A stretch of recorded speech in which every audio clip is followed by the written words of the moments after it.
বন্ধুরা, মেরিসা কিচেনের আরও একটি নতুন ভিডিওতে সকলকে স্বাগত। আজ আমি বানিয়ে দেখাবো নিরামিষ পনির রেসিপি, রেস্টুরেন্টের মতো। তার জন্য নিয়ে নিয়েছি পনিরগুলো বাজার থেকে যখন নিয়েছি তখন কাটা অবস্থাতেই ছিল, ওই জন্য আমাকে আর কাটতে হয়নি।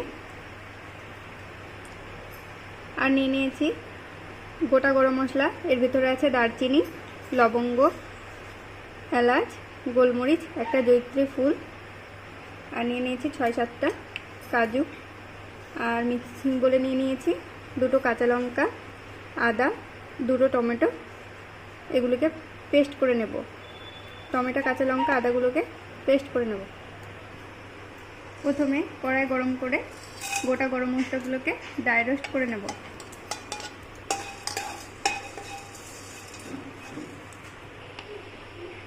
মশলাগুলোকে ড্রাই রোস্ট করে নেওয়ার পর দিয়ে দেব কড়াইতে সাদা তেল।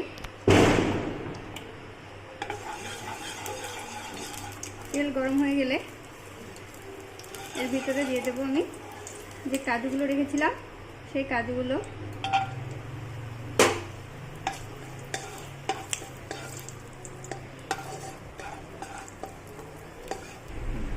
কাজুগুলোকে একটু লাল করে ভেজে তুলে নেব। ভেজে রাখা মশলা, গোটা মশলা এবং কাজুগুলোকে আমি ঠান্ডা হওয়ার পরে পেস্ট করে নেব। কোনো রকম জল ছাড়াই পেস্ট করে নিতে হবে। গোটা গরম মশলা এবং কাজুটাকে কোনো রকম জল না দিয়ে পেস্ট করে নিয়েছি। অপরদিকে যে টমেটো, কাঁচা লঙ্কা, আদা রেখেছিলাম সেটাকেও পেস্ট করে নিয়েছি। এবার সরাসরি চলে আসবো রান্নার প্রসেসে। তো প্রথমে আমি যে কাজু ভেজে রেখেছিলাম সেই তেলে দিয়ে দেব সামান্য একটু হলুদ,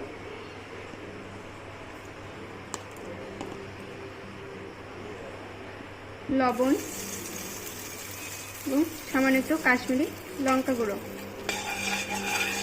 এগুলো তেলের সঙ্গে ভালোভাবে মিশিয়ে নিয়ে আমি পনিরগুলোকে ভেজে নেব। আমি 200 গ্রাম পনির ব্যবহার করেছি।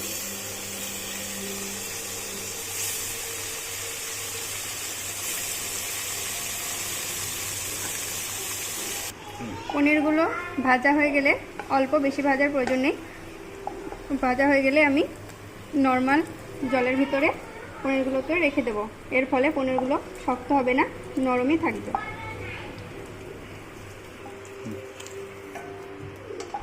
আপনারা রান্নার সময় কিন্তু এরকমভাবেই জলে দিয়ে রাখবেন, তবে পনিরগুলো নরমই থাকবে, শক্ত হবে না। কিন্তু অবশ্যই রুম টেম্পারেচারে রাখা জলেই রাখতে হবে। এবার কড়াইতে দিয়ে দেব আরও খানিকটা তেল।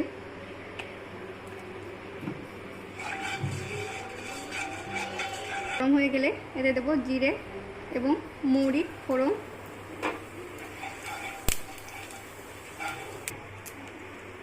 একটু ভাজা ভাজা হলে এতে দেব হলুদ গুঁড়ো, কাশ্মীরি লঙ্কা গুঁড়ো। গ্যাসের ফ্লেম লোতে রেখে হালকা ভেজে নিয়ে এতে দিয়ে দেব যে টমেটো পেস্ট করে রেখেছি পেস্টটা।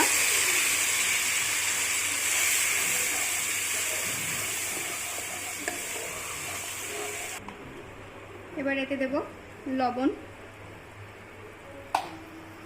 এবং টেস্টটাকে ব্যালেন্স করার জন্য দেব চিনি, যেহেতু টমেটো ব্যবহার করা হয়েছে।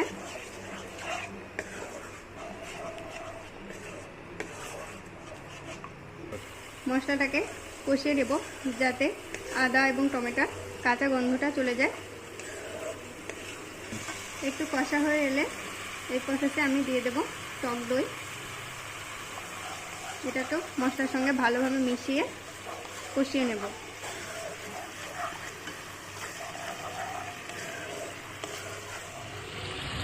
তেল হালকা হালকা ছেড়ে এসেছে।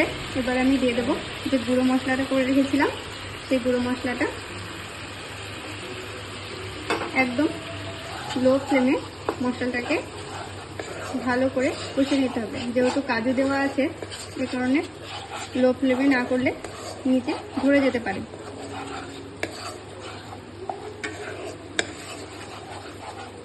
ঠিক আমার মতোই এরকমভাবেই রান্না করবেন, দেখবেন কালারও সুন্দর আসবে।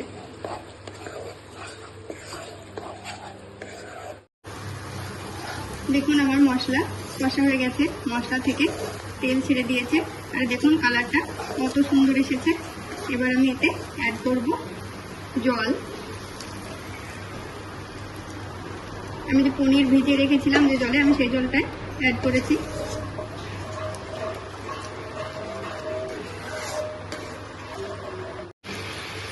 দেখুন গ্রেভিটা ফুটতে আরম্ভ করেছে।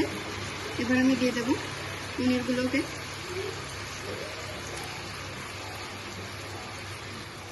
গ্রেভিটা কমে এলে এতে দিয়ে দেবো আমি কসুরি মেথি পাতা এবং ধনে পাতা দিতে পারো, আমার কাছে ছিল না এই কারণে আমি দিইনি।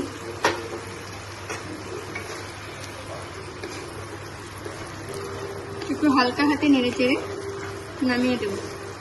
দেখো কালারটা কত সুন্দর হয়েছে, খেতেও কিন্তু অসম্ভব সুন্দর হয়।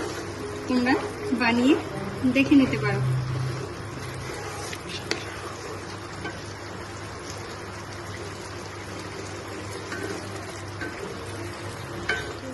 নেড়ে চেড়ে গ্যাসের ফ্লেম বন্ধ করে দিয়েছি।